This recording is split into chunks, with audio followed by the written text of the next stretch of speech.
When he was previously president of the United States, Donald Trump described the European Union as a foe and threatened to make Europeans pay for US protection.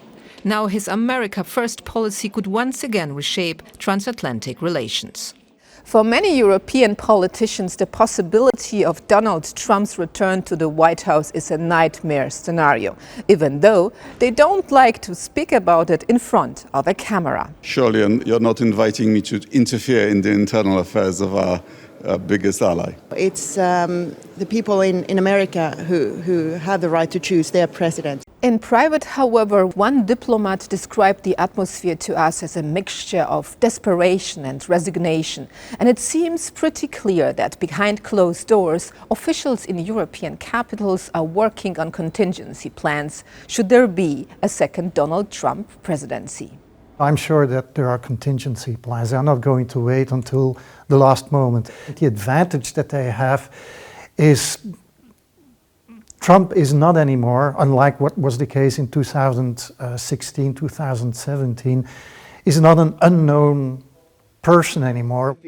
During his first term in office, Trump imposed tariffs on trade with EU members. He pulled out of the Paris Climate Agreement, and in what was the biggest shock, he repeatedly questioned the US commitment to the NATO alliance. Now he's delivering the same messages on the campaign trail. One of the presidents of a big country stood up and said, "Well, sir, if we don't pay and we're attacked by Russia, will you protect us?" I said, "No, I would not protect you. In fact, I would encourage them to do whatever the hell they want. You got to pay." So could a second Trump presidency mean the end of NATO? It's not just about whether the United States is in or out. I mean, almost certainly the United States would stay in, but there are levels of being in, and other allies on occasion have sought lower levels of involvement with NATO, withdrawing from the integrated military command, for example, or simply focusing on areas outside of the European security orbit, which would leave Europe in a position of having to sort of somehow fill that gap. Could Europe fill that gap? Not in the short term. Experts say NATO without the US would be weak. Europe's nuclear deterrence without American nuclear weapons, inconceivable, at least for now. And supporting Ukraine without money and arms from Washington would be much more difficult. So what can EU leaders do?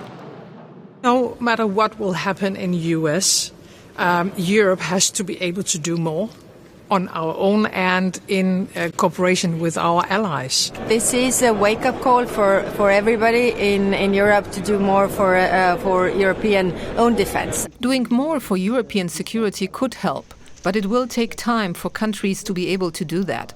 A European Union army first discussed decades ago is still a distant endeavor.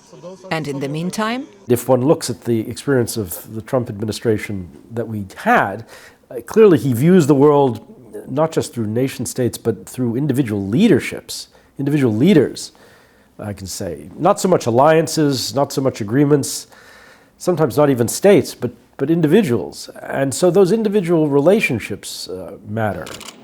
Building relationships, stepping up on defense, Europeans are bracing for Trump 2.0. And they know that a new phase in the transatlantic relationship might be looming anyway, regardless of who will win the race to the White House.